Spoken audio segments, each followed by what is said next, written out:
Hello everyone, welcome back to the Gospel of John in 5 minutes. Today we're on day 14. We're reading through chapter 6, verses 52 through 71. Chapter 6, 52 through 71. The Jews then disputed among themselves, saying, "How can this man give us his flesh to eat?" So Jesus said to them, "Truly, truly, I say to you, unless you eat the flesh of the Son of Man and drink his blood, you have no life in you. He who eats my flesh and drinks my blood has eternal life, and I will raise him up at the last day. For my flesh is food indeed, and my blood is drink indeed. He who eats my flesh and drinks my blood abides in me, and I in him. As the Father sent me, and I live because of the Father, so he who eats me will live because of me. This is the bread which came down from heaven, not such as the fathers ate and died. He who eats this bread will live forever." This he said in the synagogue, as he taught at Capernaum. Many of his disciples, when they heard it, said, "This is a hard saying. Who can listen to it?"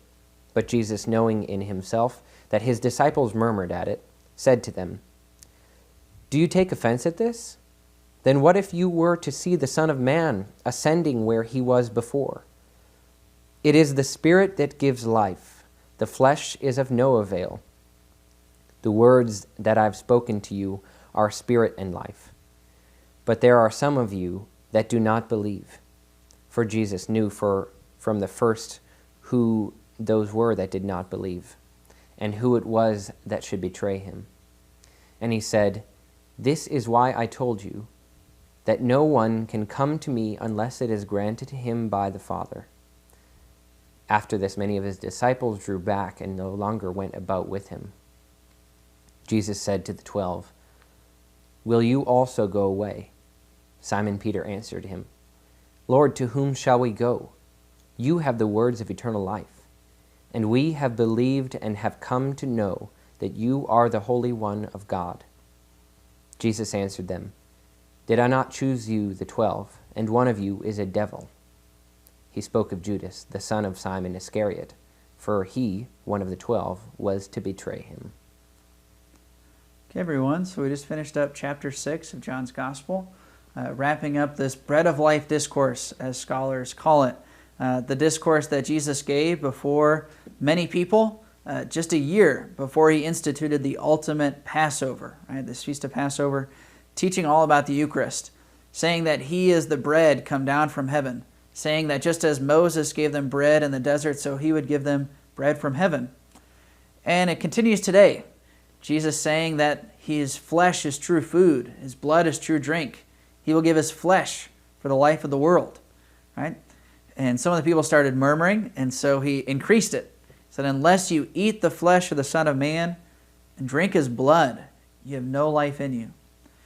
That Greek word for eat is actually it's a word called trogo. It actually means like to gnaw or chew, right? So he steps it up a notch. Unless you chew on the flesh of the Son of Man and drink his blood, you have no life in you. And then, of course, as we read, many of the people following him left, and they didn't come back and follow him again.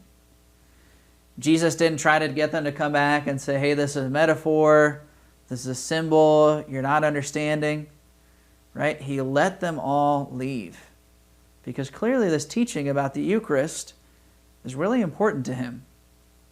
And, maybe you might be thinking to yourself, well, but, maybe they just didn't understand. And, well, normally when people don't understand what Jesus is saying, normally he corrects them, right? Remember that from chapter 3? Remember when he was talking to Nicodemus about being born again of water and spirit? And Nicodemus said, "What, do I have to go back into my mother's womb?" And Jesus said, "No, unless you were reborn of water and spirit," right? He clarified. If Jesus wanted to clarify what he was saying, he could have done that. But clearly he didn't need to, because he meant what he said. And people were leaving anyway, right? So important for us to realize this.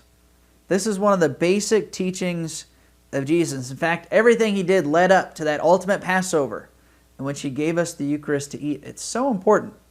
And it makes a difference for everything else, right? I remember when I was in high school and I first had my really deep conversion to the Catholic faith. It was because of this teaching of the Eucharist. man, if that really is the God of the universe there on the altar, that changes everything about my whole life. If God really is in a box, which we call the tabernacle, everything about my life has to change. It changes everything.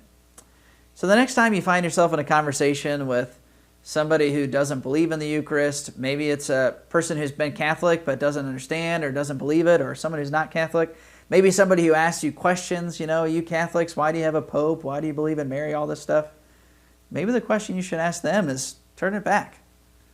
How can you believe you can be a Christian and yet not eat the flesh of the Son of Man and drink his blood?